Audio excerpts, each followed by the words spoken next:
家都知道，中华饮食具有非常悠久的历史，其中起源于中国的汤面、拌面等面条，是用谷子、米子、荞麦、大麦、小麦或大豆等的面粉加水和成面团，之后擀压成片再切压，同时用搓、拉、捏等手法制成窄或宽、扁或圆的条状和小片状的食品。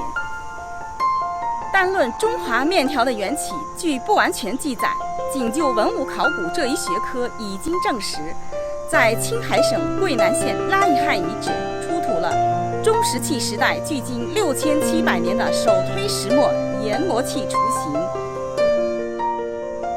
又有青海省民和县新石器时代齐家文化的喇家遗址，发现距今4000多年的一只蓝纹红陶碗，碗底泥状物中有食物线团，就是今天的面条。该面条呈米黄色，粗细均匀，直径约3毫米。对其面条等物品分析考证，主要由小米和少量米子制成。碗中还发现动物骨碎片，这是一碗荤面。更有甘肃省民乐县东辉山遗址四坝文化出土的4000年前大量的小麦碳化籽粒等等，大量的明证可以知道中华面条的制作历史由来已久。讲到面条名称的发展，中国不同朝代均有对面条的记载。我们知道，在中国从远古直到近古的很长时间，所有的面食统称为饼，其中在汤中煮熟的叫汤饼。北魏齐民要术记载的水饮饼是将筷子粗的面条压成酒叶状。东汉四民月令记载了水馊饼、竹饼，市民试饮时有所饼。唐朝冬天要做汤饼，夏天则做的冷汤就是今时的冷面、过水凉面。到了宋代，汤饼被改称面条。明代又出现了技艺高超的抻面，迄今为止，鲁南大部分地区仍然称面条为面汤。大家好，欢迎来到弱水新媒体，我是安妮。说到了面条，今天就向大家介绍其中的一种，那就是饸烙面。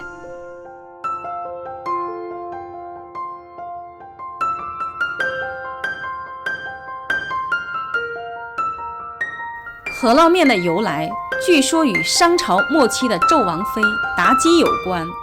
苏妲己姿色奇丽迷人，在成为纣王宠妃前，奉诏由其兄长嫂嫂护送前往国都朝歌。由于妲己嫂嫂有异能，颇通玄术，在途中提前预知某日妲己会遇到不测之事，于是就到厨房用面粉佐以却邪赈灾之物，做了一碗面，以求食用攘解。待面条做好后，端到妲己房门时，九尾狐已奉命迷惑地心，此时已完成对苏妲己的附身，正是天地造化不可为之事。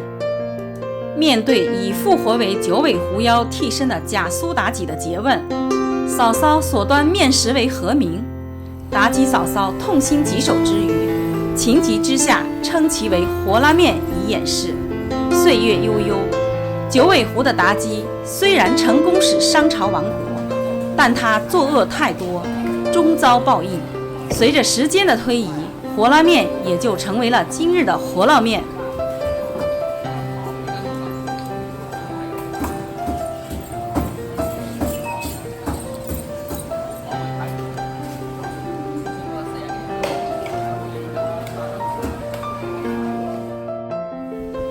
朋友们都知道，用粗粮制作面条，无论是擀、抻或折叠、刀切等，都较难成型。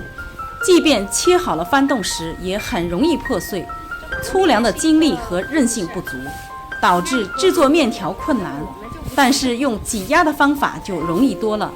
饸烙面是挤压面条和粉丝的鼻祖，又叫饸饹面、饸捞面、床子面等。它是中华传统的面食之一。山西大同和山西曲沃、河北邯郸和河北临晋、内蒙古中西部、甘肃平凉、河南夹县等地区的饸烙面各有特色，是中国西部和北方地区独特的风味名吃。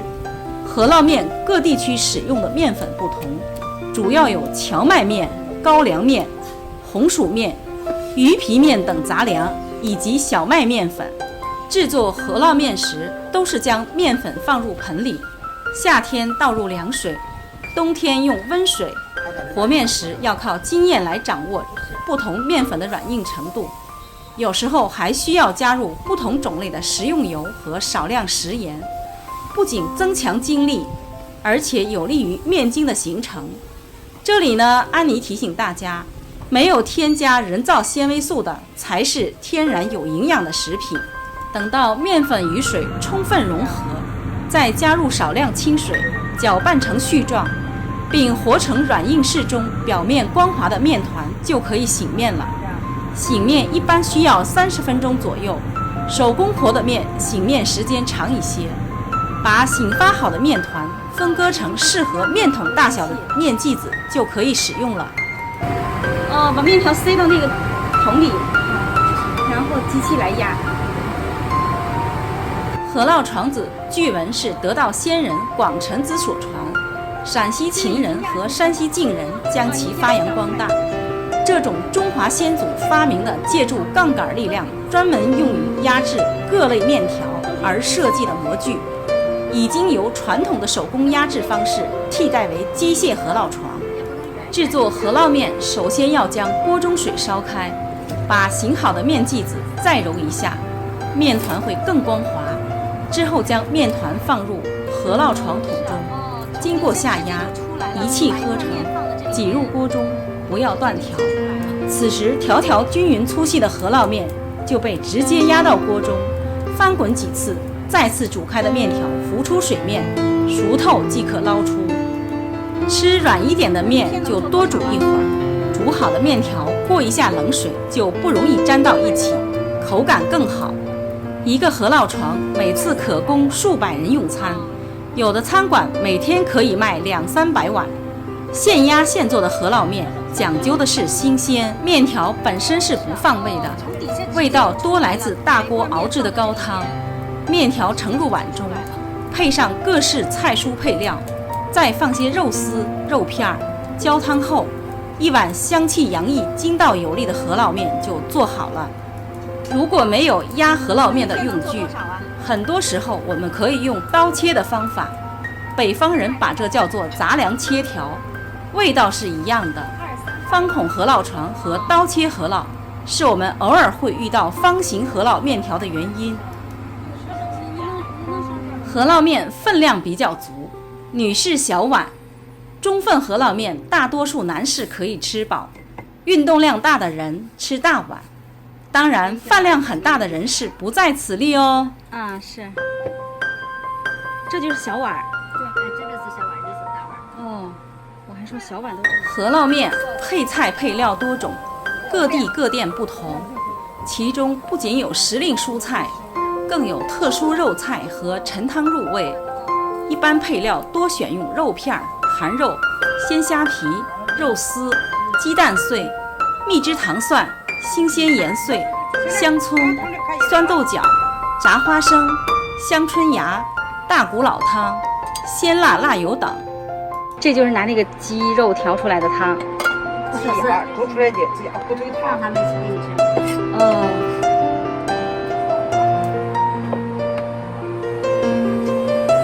这个就是那个鸡汤来的啊。鸡鸭骨头由鸡、鸭和大骨头长时间熬制的老汤，营养丰富，搭配中草药多达10几十味，味道浓郁。饸烙面和秘制成汤相辅相成，饸烙好不好吃，卤汤起着至关重要的作用。也有在饸烙的臊子中加入油泼辣子和百年老锅汤及新鲜味美的辅食，以八角、茴香、胡椒、肉桂、葱花、棋子等10余种佐料入味，吃起来不仅味道鲜美、香而不腻，而且有暖胃祛寒、平衡阴阳、保健防病的功能。哦，这是卤肉的汤啊什么的，是吧？自己来卤肉。哦，所有的就是小料都是自己来做，纯手工制作。陈汤用大锅熬制，锅里都是整鸡整鸭放满，除了鸡鸭还有很多排骨和大骨头，特别用上家族祖传的配方和料包，真材实料看得见，不掺假，汤自然清新美味。还没开始吃面，单看这大锅汤就已经让人垂涎，这就是生意比其他家店铺更好的重要原因。这个得有4-5斤啊，这一个有4-5斤。这。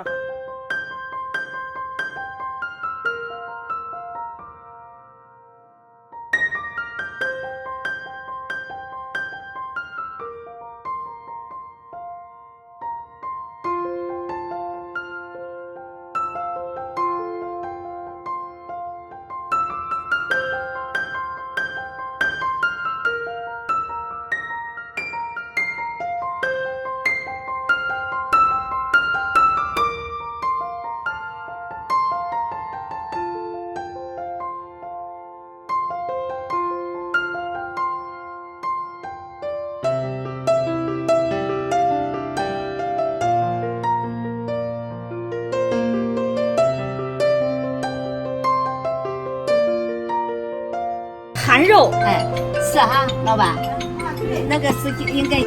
配料中比较特殊的还有韩肉，在我们前期肉夹馍节目中曾有涉及。显然，韩肉在战国时期是非常出名的，它又名憨肉、汉肉，是春秋战国时期战国七雄之一，韩国的著名菜肴。那个时候，韩国的肉类烹饪技艺享誉全境。现今的一些店面也承继了传统韩肉的制作工艺，不仅纯粹手工，且与陈汤搭配，让人食指大动。一个都有西瓜那么大了吧？差不多，也就是跟西瓜一样大了。天哪，这怎么煮的熟啊？咱们看这个种类的韩肉像个大丸子，实际上不应该叫丸子，只是形似而已。韩肉每一个小的都有2斤7、8两左右，至大的有3-4斤。韩肉使用上选的筋肉和鸡蛋粘合，再加入秘制中药材和香辛料入味，通过先蒸后煮再煎炸等工艺制成。由于体积大，就像中等个头的西瓜一样大小，所以制作周期较长，需要预先制备。这个切这个有讲究没？从哪边切？没有，没讲究，切成方块就可以了。切成方块就可以了，均匀了啊。韩肉不常见，配方有真传，所以能够制作韩肉的店面，左近的人们常常有人近水楼台，会专门预订韩肉，能够想见一定会吃得很是过瘾。这个到烟台在济南这都没有这个吃的啊，这个只有潍坊有。一碗多少钱？一碗小碗的10块，中碗11，大碗12。小碗的10块。哦，中碗大中小。对，我们这最便宜的，我这干了16年了，干了16年了。啊，我这挣到客户我就不要赔。哦。能挣点我就不管意。这多少年了？这都是听说夜香老牌的。都是老传统的，这是传统的小吃了，最传统的。啊，鸡鸭、骨头、大骨，对，大骨头。3斤3斤多这，一个就是3斤多。啊，这个得3斤几条，这样就得2斤8、9两。小的也得2斤8、9两。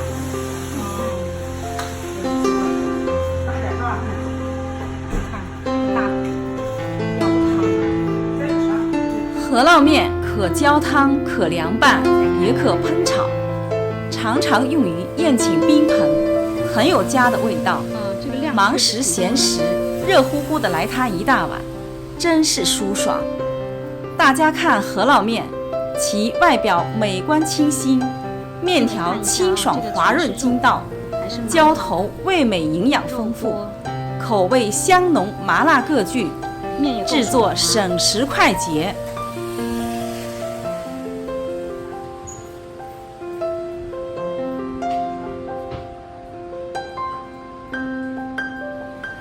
面条是非常好的主食，大部分中国人，尤其是北方人，特别喜欢吃面条。面条种类很多，多数情况下是对身体有好处的。不同体质的人可以吃不一样的面条。面条呢，一般使用的是非酵面和非烫面，这种面比较耐煮，口感筋道，有嚼劲儿，所以适合做成煮、烙、煎、炸等食品。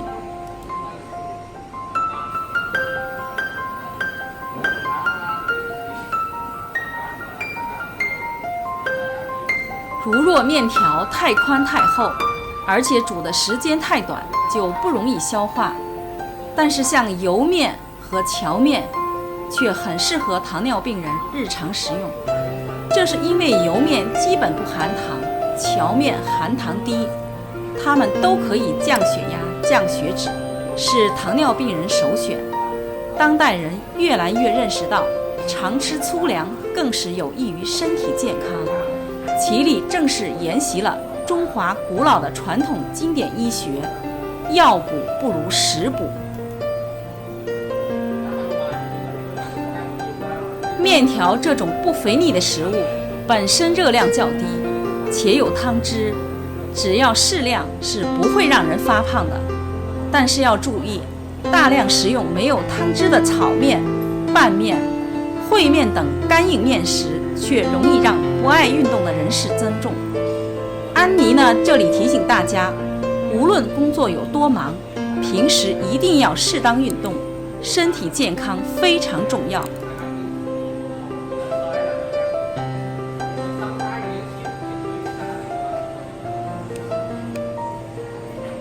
另外，油面和较宽较厚的面条也不宜太晚吃。面条的吸水能力强，能带来饱胀感。晚餐时间太晚吃这些面，会影响您的睡眠，所以最好在早餐、午餐煮透吃，这样更能充分吸收营养。